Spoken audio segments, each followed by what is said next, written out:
Ayan guys, may tumubong kabute dito sa aming saging. Ito yung kinakain na kabute. Ayan o.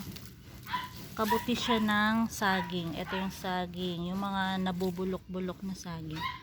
Ayan yung kinakain. Masarap yan lagyan ng malunggay. Igigisa lang natin yan. O. Kunti lang yung tumubo. Oh, ang ganda.